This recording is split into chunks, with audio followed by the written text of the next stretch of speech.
I'm going to show you guys how I make my protein shake. So I use the Lean Shake and I got it at GNC.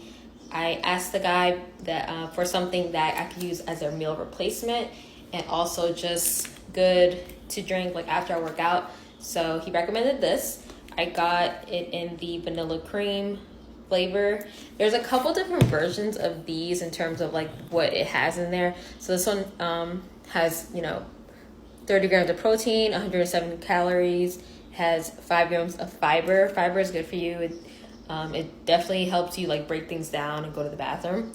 And then it actually has 200 milligrams of caffeine. So like I personally don't drink coffee, so I don't have anything that I drink to like kind of like get me going. So I was like, let me just try it with the caffeine. There's versions that don't have it if you don't want it, so keep that in mind. But basically what I do is I use my blender bottle that I also got from GNC. This one says, let's talk about fitness. So kind of play on words there.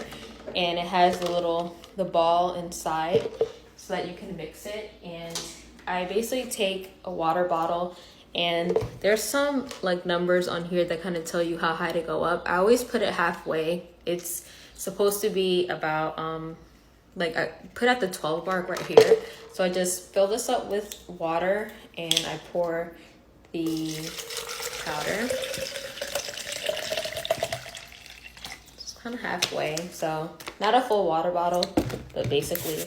And then I pour. You can do 2 scoops. What I've been doing is just 1 scoop. So pour 1 scoop. And then I close it and I shake it up. And then I just drink. So I'm drinking this right now because I need this to kind of hold me over before I make dinner. I'm currently making dinner, but yeah, I just worked out, so I'm actually really, really hungry. And I only had a sandwich before, so that's why I'm doing this. I also wanted to add that you can mix the protein powder with water or almond milk or milk. You can even put it in a smoothie. I personally have been trying to use water because the guy said that all of the powders are, recommended and made to be used with water. So that's what I'm doing because sometimes when I use milk, it kind of doesn't sit well in my stomach. So cheers for anyone who's drinking a protein shake.